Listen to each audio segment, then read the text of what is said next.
Hello everyone, this is Crafter from HelixxVR, and today I'll be reviewing DEEMO Reborn by Rayark Incorporated. DEEMO is a rhythm game that was originally released on iOS and Android platforms back in 2013, then the PSVR in 2015, and the Switch in 2017.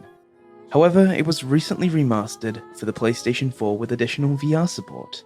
Since we're HelixxVR and all, I'll be covering my experience on the VR side of the game primarily. Anyway, with as little spoilers as possible, let's fall down into this world and give it a quick review. The game follows the story of a little girl who has fallen down a trapdoor into the hands of DEEMO, a highly talented musician sat at his piano below the trapdoor. Together, they work to grow a tree that will help the girl get back to the surface using the beauty of music. You play as both DEEMO and Alice, which both have their own different gameplay styles. DEEMO's is a rhythm game where you tap the oncoming tiles like you're playing a piano. If you have ever gotten stupendously bored and played something like piano tiles on your phone before, this gameplay might feel a little familiar. Compared to that though, DEEMO's rhythm segment feels like a fully fledged game you pay actual money for. It feels really enjoyable to play with the move controllers, getting the right timing of the notes and all the sliding yellow ones is surprisingly satisfying. Like with many other rhythm games that need perfect timing for better score. There's somewhere around 60 plus different songs, but some of them are more electronic pieces than piano pieces, which made me feel a little confused. Because of that, I've found that it can feel a little repetitive after a while hearing such energetic music, but not being able to put similar energy into it yourself. And that's why two difficulties exist, easy and hard. The latter being the difficulty for the purpose of satisfying unwillingly insane psychopaths like myself. Alice's gameplay, however, is more of a story-driven point-and-click puzzle game, where you adventure around, learn more about the place you stumbled upon, all complete with Japanese-only voice acting, and new characters to meet and converse with. This is where you can also find sheet music to be able to play in the rhythm segments, and where the story primarily unfolds. I personally found it difficult to stay connected with it for long periods though, and more or less just wanted to play the music segments. Graphically, this game has a beautiful charm to it that makes it stand out next to other VR titles released around its time. With the game being a pancake game with additional VR support, the game's graphics end up having a significantly better quality to the other VR titles. Most of the graphical beauty comes from the puzzle area of the game, with all the different locations to go to, greatly placed lighting, and things to see and interact with. The rhythm area is more of an empty space, with a few things scattered around to give the place some charm, so you don't get carried away with looking at other things instead of focusing on what you're supposed to be doing. I really love the design for all the different characters you can encounter that helps separate them from each other and show their personality without having to talk to them. So, moving over to one of my big gripes with the game, that being the screen version's control scheme.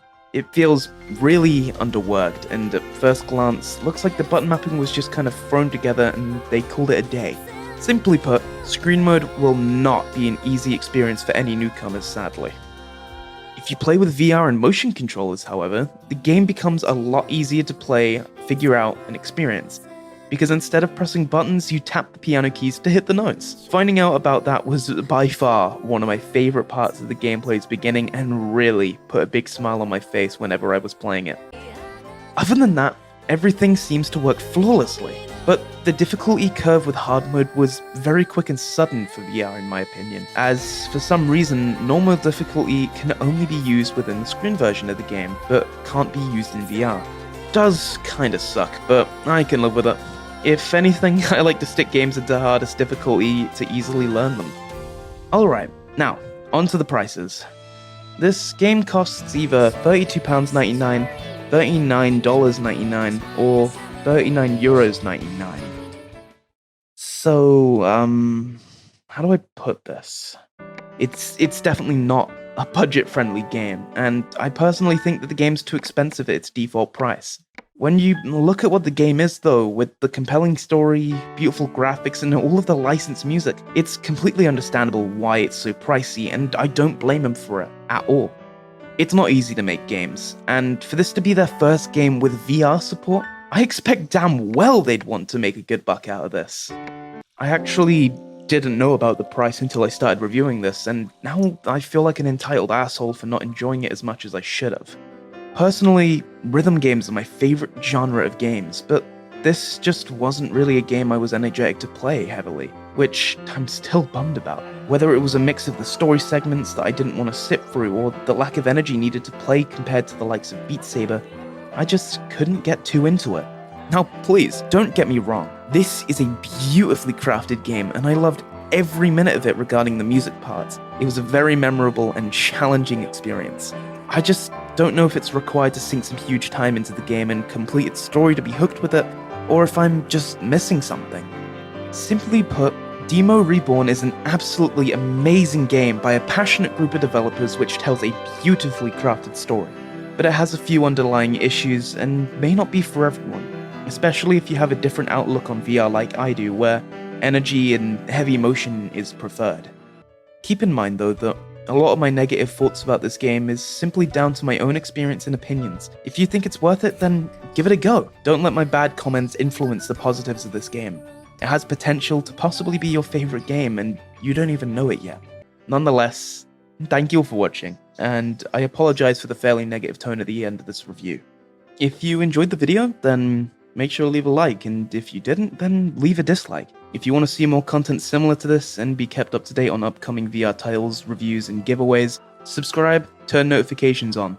It helps out the channel a lot, lets us know you're enjoying what we're doing. While you're down there checking all that stuff out, if you are anyway, then check out the links in the description. Along with the game that we've just discussed, you also will find the link to the HelixxVR Discord server, Facebook page, Twitch streams, and a lot more. Again, thank you all for watching, and I hope you all have a good morning, afternoon, or evening. It's been Crafter, and I'll see you all soon. See ya!